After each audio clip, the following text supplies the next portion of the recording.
Welcome to the Aeon Byte interview. My name is Miguel Connor, and I am your host on this journey always. And welcome to the virtual Alexandria, as I call it. Very excited today to be joined by Gary Zukav, an individual, as I told him, his book, Seed of the Soul, literally saved my soul late in the late 90s when I was in rehab and my ego had all the options of my fragmented ego had failed and I needed help. And works like Gary's really showed me a world of potential and how there was something beyond my five senses. So he helped me with my recovery very much. And I am eternally grateful for everything that Gary has done to help human evolution and consciousness. Gary, thank you very much for coming on the show. You're welcome, Miguel. It's good to be here. And thank you for your invitation. Oh, pleasure is all ours, and thank you for coming. And with us, too, we've got the Moondog, Vance Sachi. How are you doing, Vance? I'm just fine this morning, and looking forward to hearing what Gary has to say. There was a period in my life where I read many, many books, and among them were Gary's books. So it's really thrilling to have Gary here. Thank Indeed. you, Vance. Indeed. Well, Gary, since we were talking about reading your works and in the late 90s, my first question, and of course, I know you would never be arrogant, but sometimes I feel, do you feel like doing like a victory lap? Because let's face it, 20, 30 years ago, what we were into was considered fringe, maybe flaky, but in the year 2024, I feel individuals like you should be more than vindicated. Things like the mind-body connection, non-local consciousness, holistic medicine, all the ideas that you pioneered in the 90s are no longer fringe and are being embraced by science and medicine. Do you feel, like I said, vindicated, or do you feel, well, there's still much work to do? Well, that question puts me in a framework that's a little smaller than I'd like to be in. So if you don't mind, I'd like to start by sharing this with our listeners. I don't expect you or ask you to take anything I say as so because I say it. On the contrary, I suggest that if you resonate with anything that I say, you experiment with it in your life. And if it produces something that you find constructive, experiment some more. That's one of the things you have a life for. And if you don't resonate with anything I say, then let it go. Don't try to wear a shoe that pinches. I'd also suggest that you do this with everyone that you encounter. Don't take as so anything that anyone tells you, even if they've got a congregation, a television show, if they publish books, if they have a podcast. It's great to be here with you. I don't feel vindicated because I haven't done anything. I don't feel good that all of these ideas are now mainstream because they're not my ideas. They belong to the universe. And everything that Linda and I have, Linda Francis, my spiritual partner, and I have written, done, co-created, has been what we were given to give. And what we were given to give is this. This was in the last century. That's a bit dramatic, but it was in the 80s. That there is an unprecedented and epic transformation of human consciousness that is underway, and it's happening very fast, within three or so human generations. are midway through that epic transformation, and very fast does not begin to explain it. The evolution of the old consciousness extended over, well, it depends on where you start counting, but generally 300,000 years.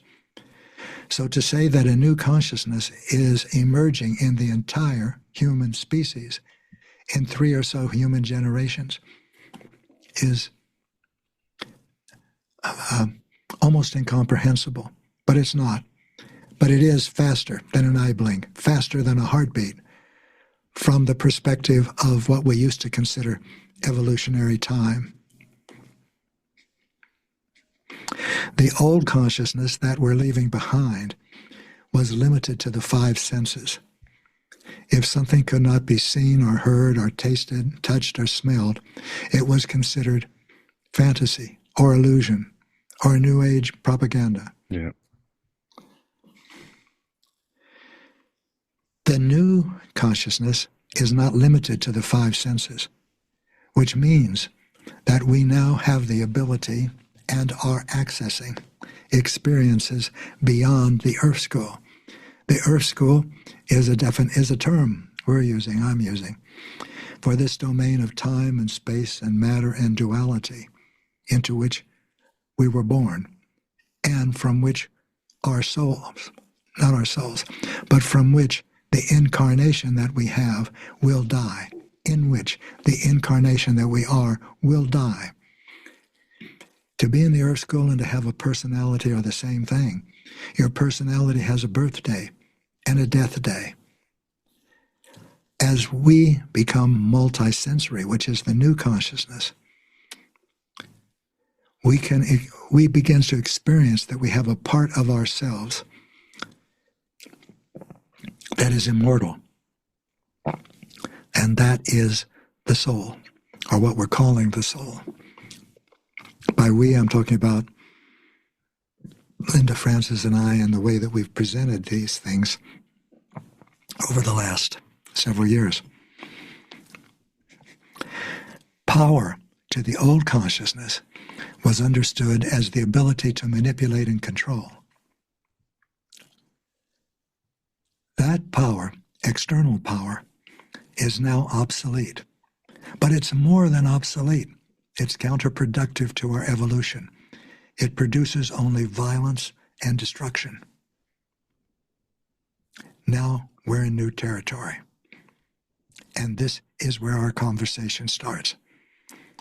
Actually, beginnings and endings are experiences within the Earth School, and they don't exist outside of it.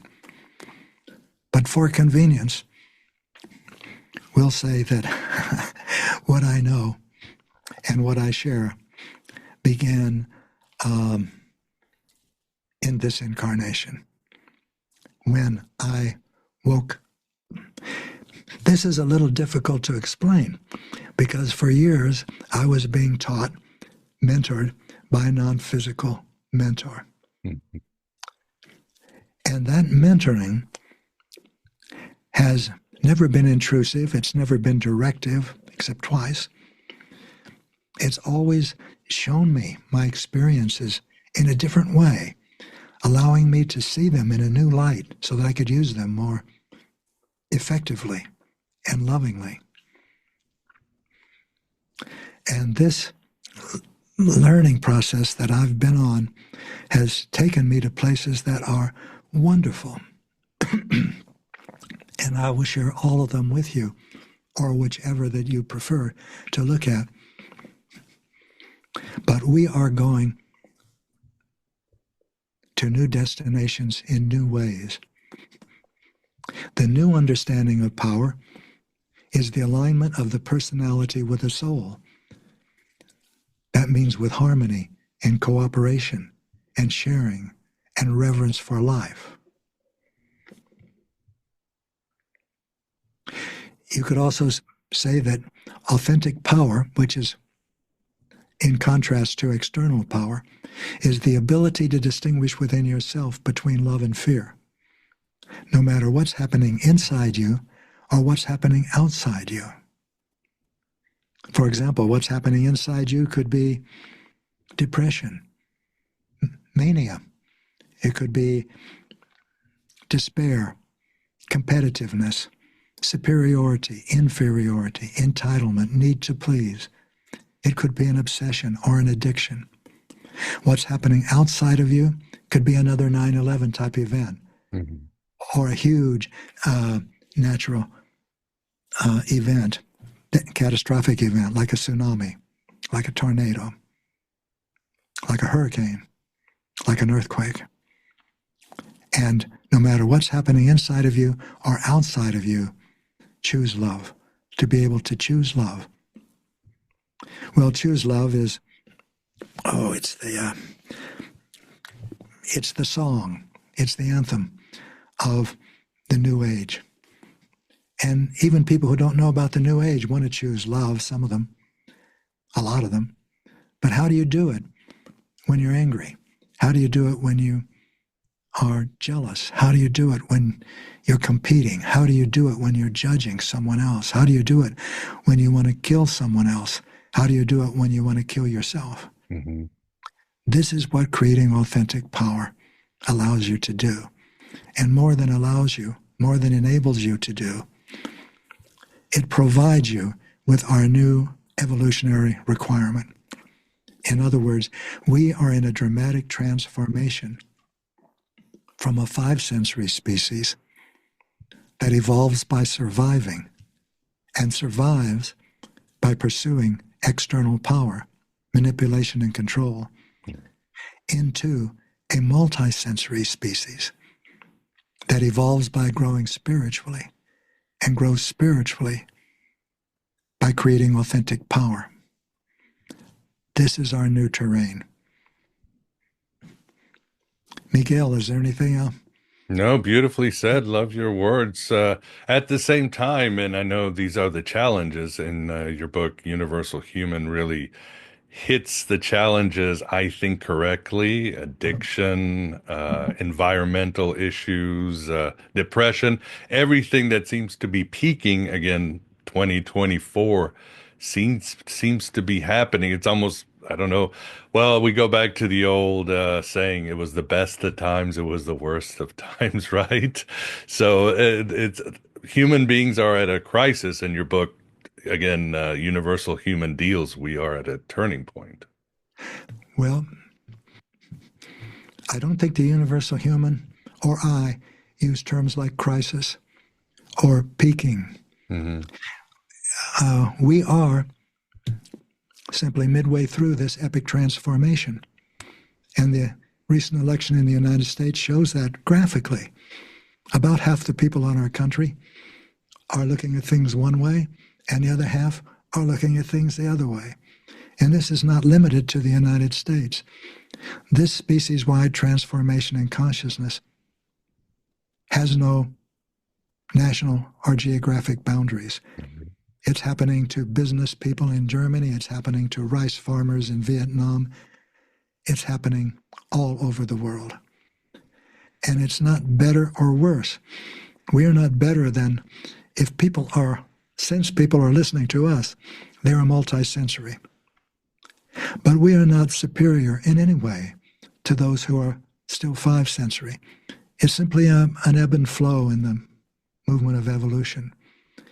Within the next few generations, we will all be multisensory.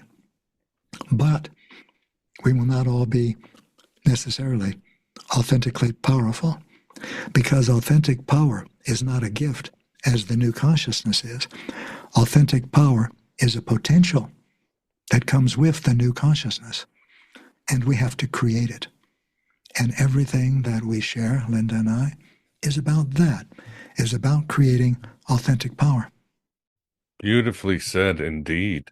And why do you think we fell into 5 senses? We weren't always that way, I'm sure, Gary. Why did we fool ourselves into thinking we were these like 5 sense humans? That started with the origin of the species that we're now calling human. Hmm. We have been 5-sensory throughout our history until recently. This is the magnitude, Miguel, of the transformation that's underway now. The entire human species is shifting in its consciousness. Now, this does not mean that there were not multisensory humans before. All of our religions are named after one, and there are many more than that that were. But this is the first time that the entirety of humanity is moving into a new consciousness, or a new consciousness is moving into it as one at the same time. That has never happened before, and it is extraordinarily exciting.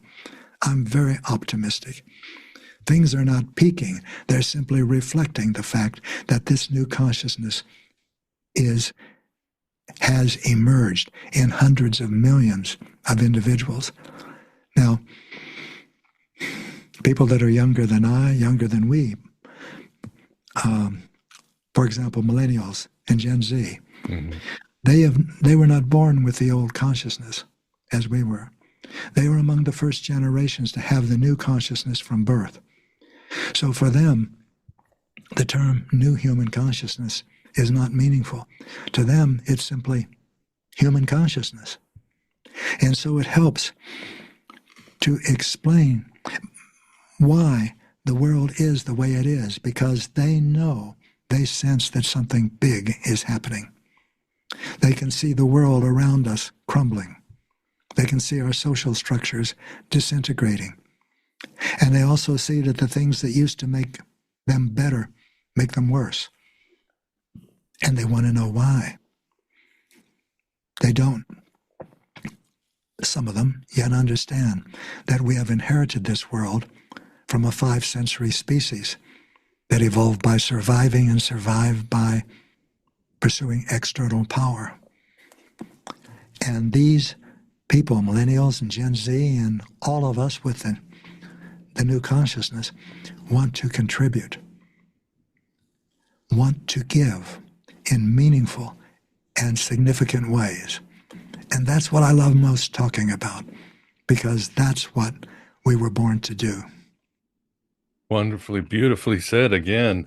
And of course, this show deals with the lore of and the wisdom of the ancient Gnostics and Hermeticists. We talked briefly about you and Linda meeting Elaine Pagels. What do you think of the Gnostics? And I think you've read the Gospel of Thomas. What do you think of this literature? Well, what I've read sounds wholesome and sane to me. It didn't sound that way to the church. Just 2 centuries after Christ walked this earth, this thing called the church said to embody his teaching, which is my limited understanding of the church, not of Christ. I think I know more about that than I know about the church, because the church doesn't seem to have to do with love. It seems to have to do with fear and consequences if you don't follow what's required. Who requires it? As far as I can see, the church, but not beyond that, no matter what the claim is. So we were 5-sensory until very recently, and now we are very rapidly becoming multisensory. If the church brings you, now I'm not talking to Buddhists, to Hindus, to the Aboriginal people, but if you're in the West and the church brings you comfort and helps your life become more loving and compassionate and flexible and giving, then enjoy it. You're on the right path.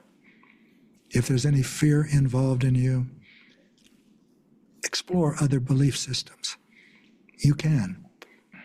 Definitely, I would agree with that too. And the Gnostics, of course, agreed with many of their Eastern cousins about how we live in an illusion. And again, I don't want to get back to the topic of vindication, but again, simulation theory has become very scientific, so that all the ancient mystics were like, "We told you so." What do you think about, you say we live in an Earth school? Do you think we live in a simulation, or is there a better way to couch the term? Not for me, maybe Hmm. for you. And I don't want to look backwards, because this is not coming from behind. This is not coming from the past. And there's nothing mystical about it. Mystical is a term.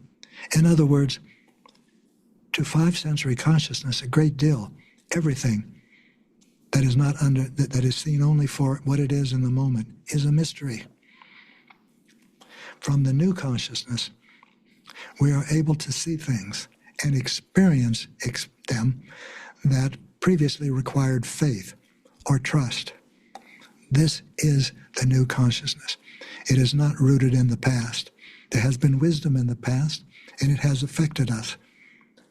But what I'm sharing with you, the transformation of humankind within a few generations into a wonderfully expansive new terrain of possibility, opportunity, and capability, this is not rooted in the past. This was not an inheritance that we have. It is a gift, a new gift that we are graciously being given by the gracious universe. Now, this is my perception of it, and of our experience.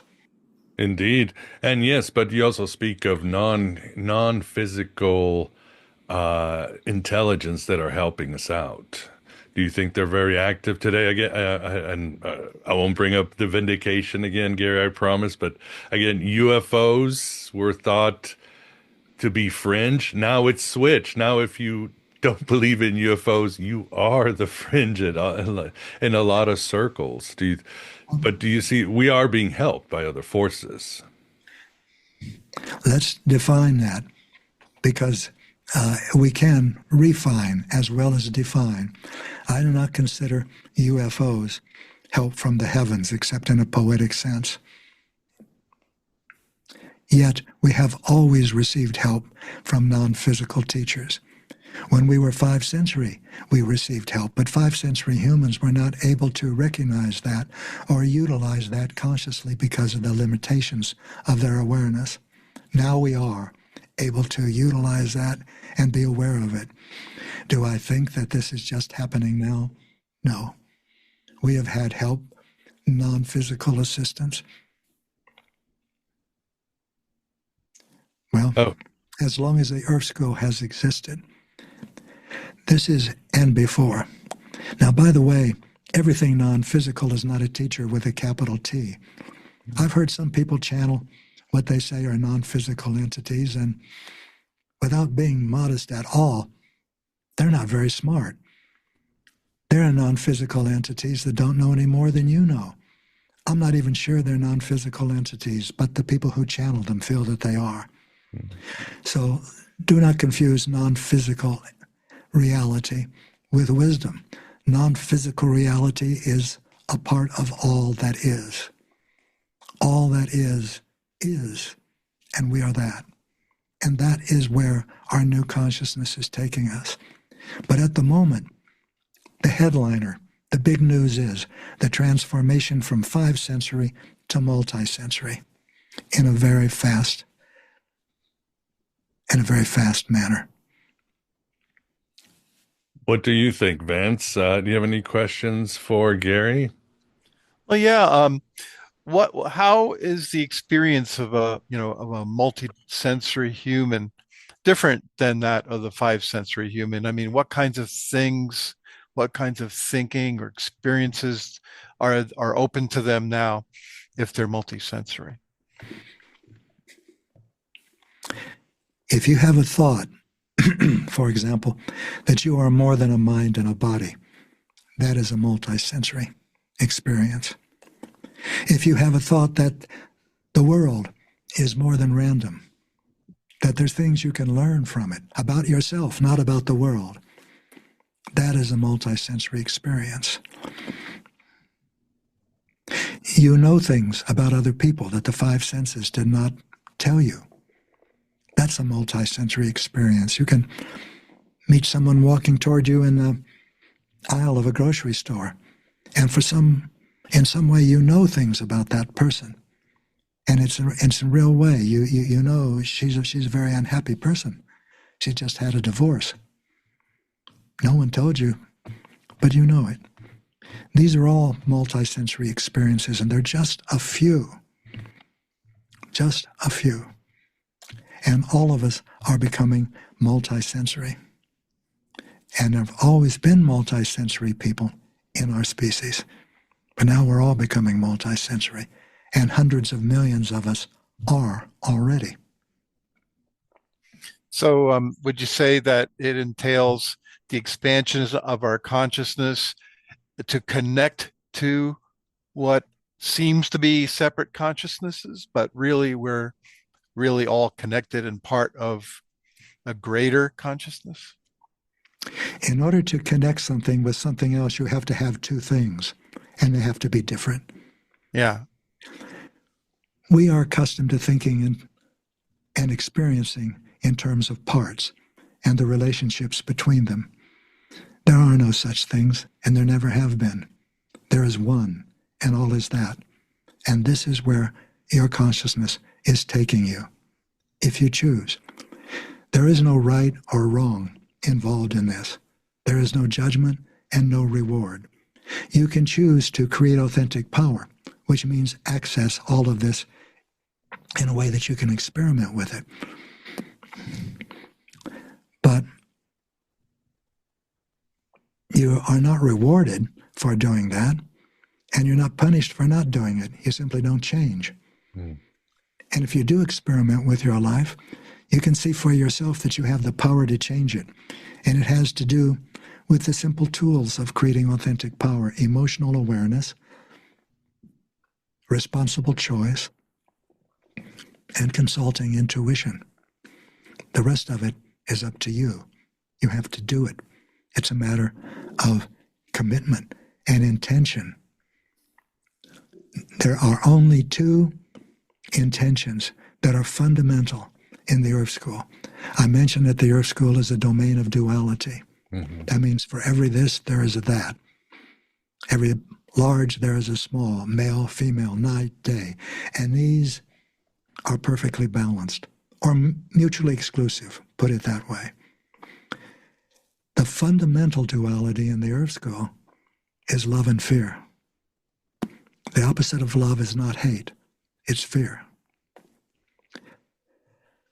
When you act or speak with an intention of fear, you create consequences, and those consequences are destructive and painful and unhealthy. When you create or speak with the consciousness of love, you also create consequences, and they are the opposite. They are healthy, constructive, and blissful. Once you can begin to distinguish between fear and love in yourself, and you can, this is part of our evolution now. It's a requirement of our evolution, not a requirement in the sense that you get sent to hell or back to a primitive state, but a requirement in the sense of necessary to become an elegant spirit, necessary to move beyond the control of fear. Well said indeed. And yeah, I would certainly agree. But you talk about fear. For those struggling today, and again, this show also deals a lot with addiction because we try to provide information that helps them. Because again, as, as we live in a great time where there are lots of tools, remember the days where there wasn't, and it wasn't, I think it was Jimmy Carter's sister, where suddenly the whole addiction thing and bringing in holistic ideas and all that exploded. What is your advice, or what do you think are the roots of addiction, Gary?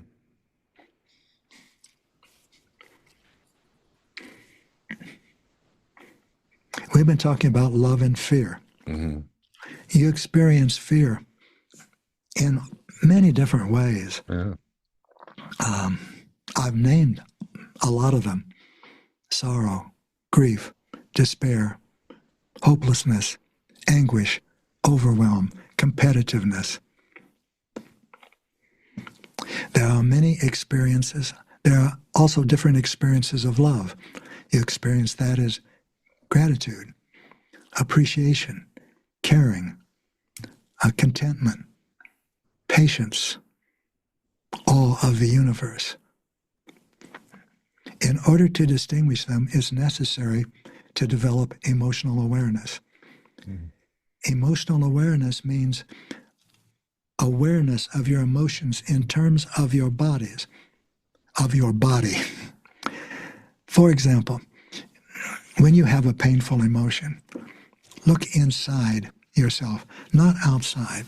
5 sensory humans look outside when they're in emotional pain because they feel that the world is the source of their emotional pain. But it's not. The world activates internal dynamics, internal to you, and those dynamics create your experiences.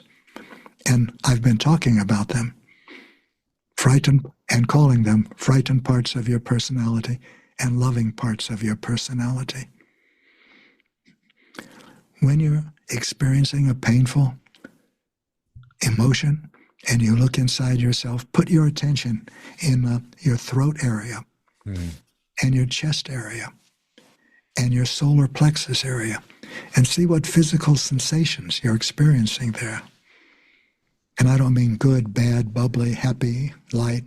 I mean physical sensations like aching, throbbing, contracting, stinging, stabbing, burning, churning. And when you're in fear, these are the physical sensations you'll find. They hurt. They're painful. And if you look at the thoughts of a frightened part of your personality, they're all judgmental and critical. For example, I know this. Why am I even listening to this? Or, I'll never understand this. It's way beyond me. Or, he's so stupid. Or, I'm so stupid. These are the things that frightened parts of a personality think, always. And they hurt. So you can distinguish them, but first you have to develop emotional awareness. Linda and I wrote a book on this. It's called The Heart of the Soul, Emotional Awareness. And it will take you through these things. And these 3 areas that I pointed out, your throat, your chest, your solar plexus, which is just below your sternum, where your ribs come together. These are your energy processing centers. In the East, they're called chakras. There's 7 of them. And you have 7 energy processing centers. But these are the 3 that, for me and for most people, are the easiest to feel physical sensations in. When you're feeling the painful physical sensations of a frightened part of your personality and you're seeing its judgmental, critical thoughts,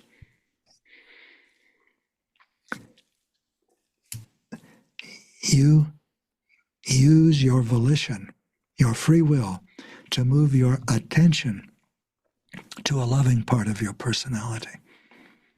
A time when you were loved or loving, and you knew it. Mm-hmm.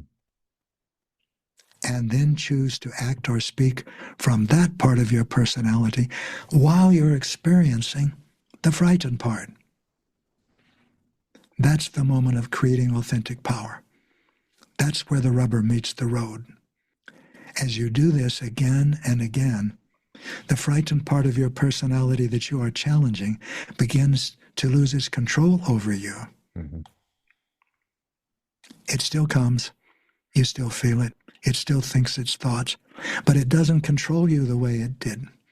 Its energy begins, its thoughts, its physical sensations begin to run off of you like water off the feathers of a duck. This is creating authentic power. This is our evolutionary pathway. This is our spiritual growth. I envy your optimism. I want to be optimistic, but then again, like I said, I've got my own karma. I've got my own trauma. Then, of course, this can heal trauma too. Same methods can heal trauma: ancestral trauma, karmic trauma, childhood trauma. Well, you can look at things in terms of trauma. You can also look at your experiences in terms of karmic necessities. which they are. In other words, I heard a beautiful metaphor. Suppose you're in a boat, you're crossing a river, and you're in the river, and another boat hits yours, bumps into yours, and you get angry. Say, hey, open your eyes. This is a river, it doesn't belong to you. Don't you know how to steer that thing? What are you doing? Now, get off my boat. Get your boat off my boat. All of these are experiences of a frightened part of your personality. They've disconnected from another person. They've judged that person, and they're angry, which is the same thing. Now, suppose that there's no other person. There's no person in the other boat. It's just a boat adrift in the ocean. I mean, in the river. Now, do you judge? Do you get angry? Do you condemn? Do you push away? Do you disconnect? No, there's nothing there to connect with or disconnect with. That's the way your life is. Every experience that you encounter is a karmic necessity, which means you have created it. It's the universe. Karma, you might say, is the universal, impersonal teacher of responsibility. And it's flawless. Everything that you experience, you have caused in the experience of another. When something happens to you, you can call it a trauma. But in that case, you say, yeah, well, the trauma was I was in Vietnam. The trauma was my uncle raped me. My trauma was I've been an alcoholic and I was beaten by my father. Those are all experiences in your life. And you might say there's no one in the other boat. They're given to you for your spiritual development. There's nothing in the Earth School that you will encounter, can encounter, or could ever encounter that does not serve a purpose. And that purpose is your spiritual development. Indeed. I remember, back in the day when I was trying to get my life together, your book was very important, but I remember also Richard Bach's Illusions, and there's the quote at the end, perspective, use it or lose it. That kept me going, and I can see what you're saying. Yeah, it's all what punishes you is your greatest teacher. The dragon holds the treasure. What do you think, Vance? Can I say one thing? Of course, to yes, your please question, do. Miguel. Yeah. You said the trauma is your teacher. I don't know. I would like to believe you, but that's what you said. When you come to that question, do you believe what I'm saying? That is a choice you must make. There is no external authority to define for you what is right, what is wrong, what you should believe, what you should not believe. These are choices that you must make, and no one can make them for you. Very true. Yeah, that's basically what the Gnostic orientation, quote unquote, believes, because in the end, we're always the one who makes the choice, whether or not we say somebody else convinced us. If we just listen to somebody else and do what they said, that's not our choice, but we chose to listen to them and do it. So that's real responsibility, right?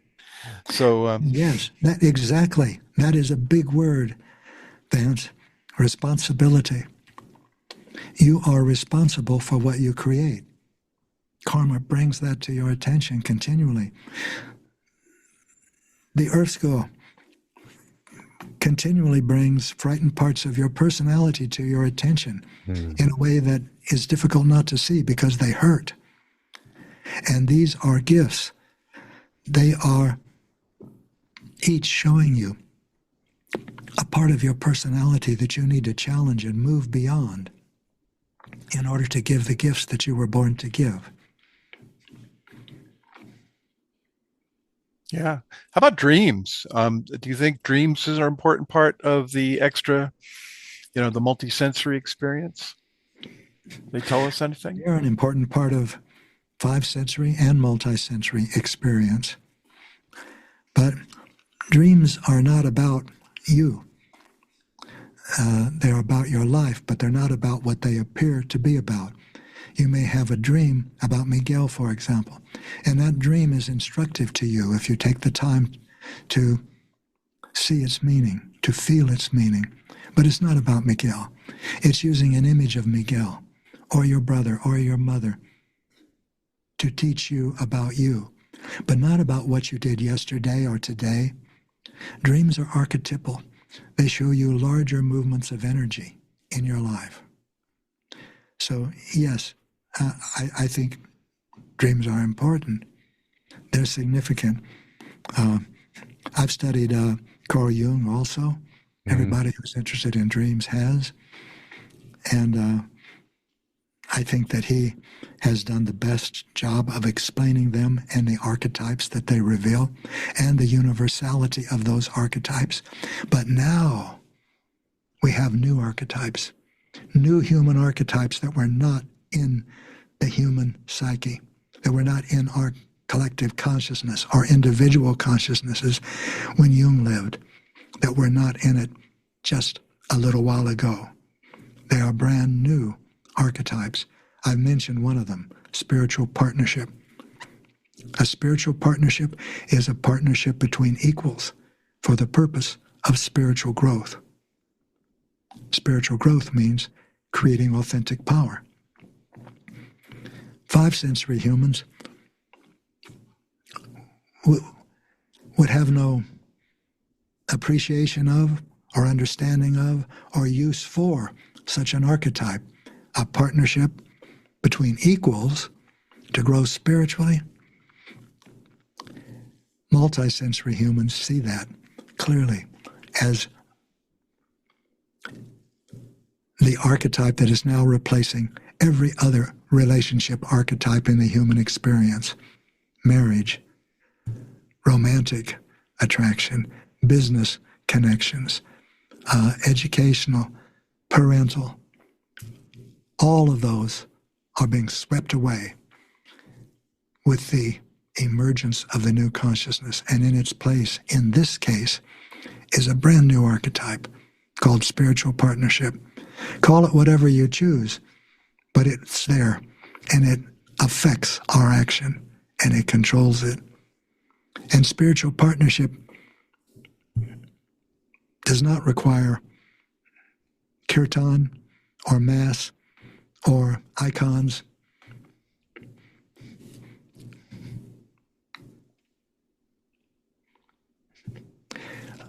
There's a book on spiritual partnership.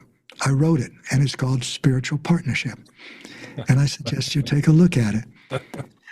And it has many good things about it. Spiritual partnerships, I'll only go into this a little bit because I want to answer as many questions as I can for you from my perspective. Spiritual partnerships have three dynamics. Number one, the spiritual partners choose their roles within the partnership. In other words, the male may decide that he's going to be the stay-at-home person that takes care of the children.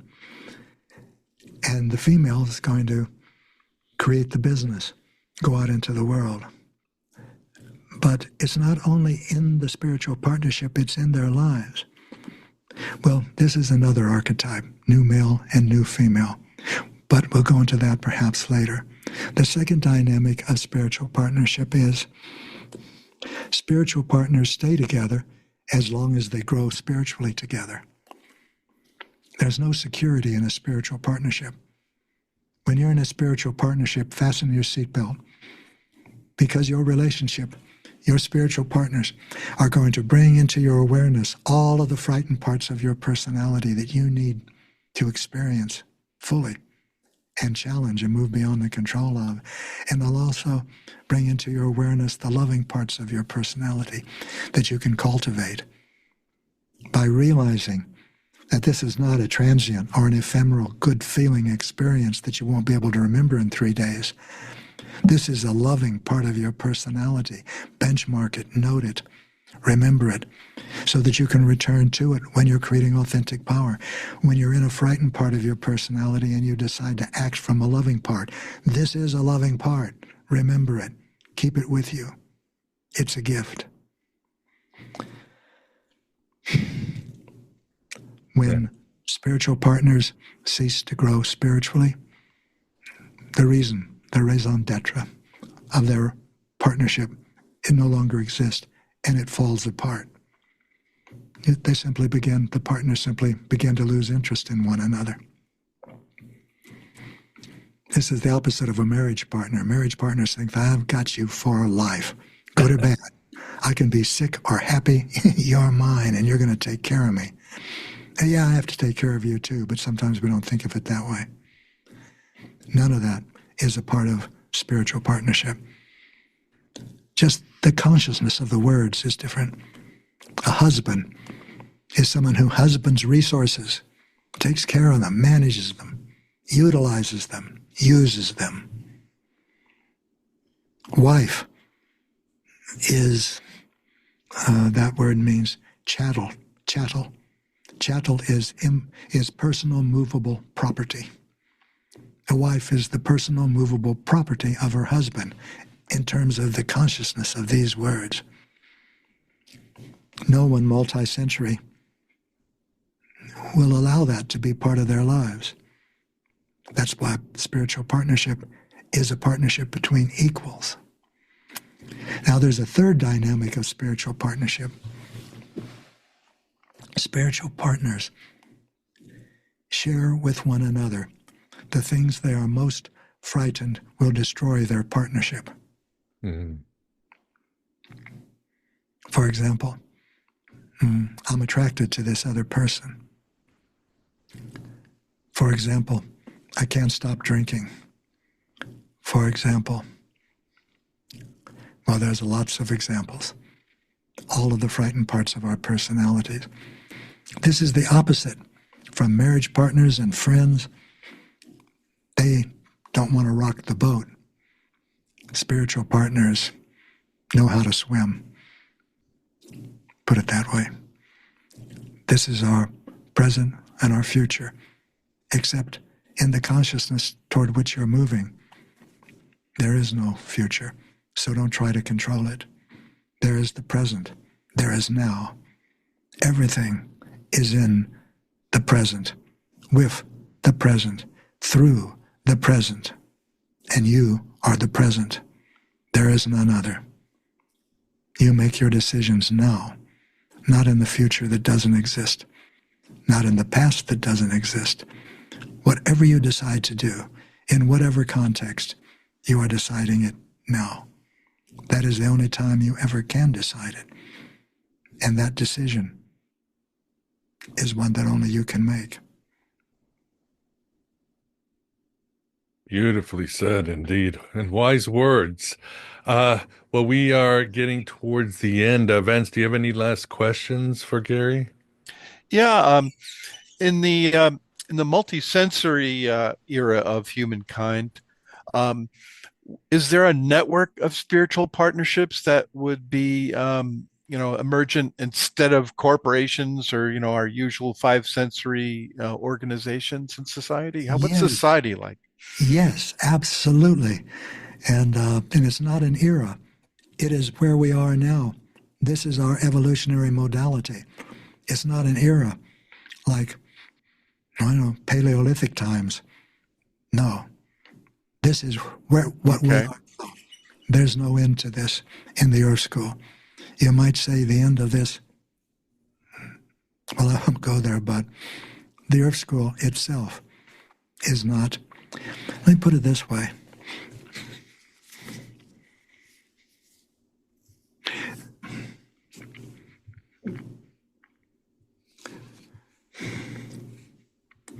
Fear is an illusion.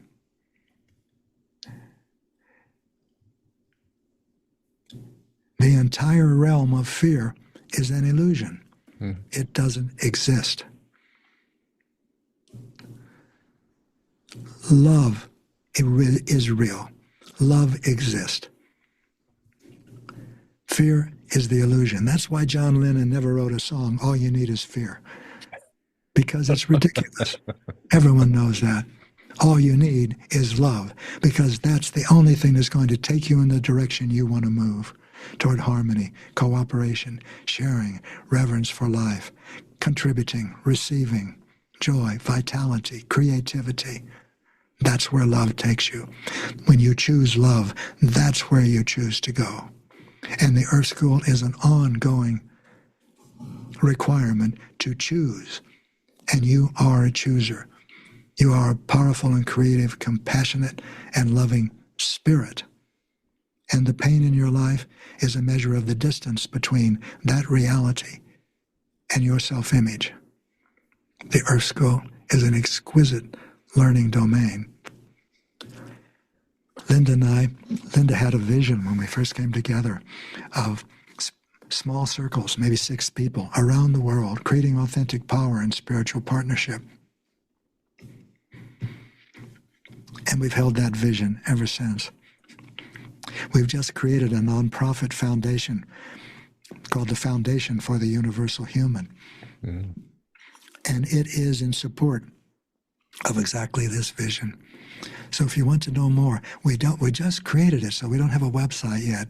Our website now is the seatofthesoul.com, named after the book and after our institute.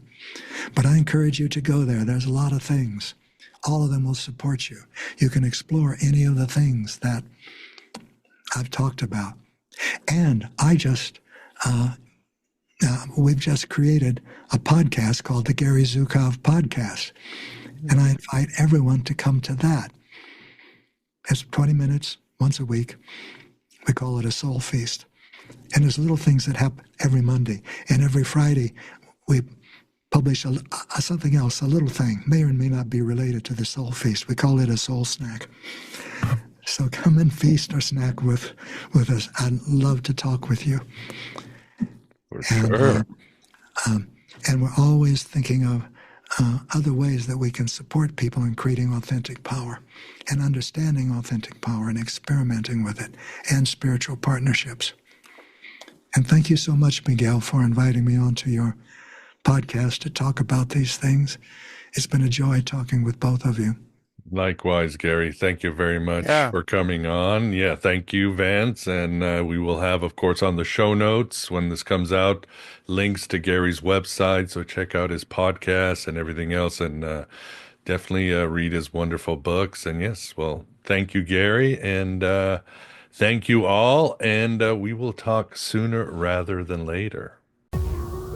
Join Patreon, AB Prime, or Red Circle and get full episodes and podcast summary and other cool bonuses. Clean, edited episodes on a private RSS feed. And no more commercials.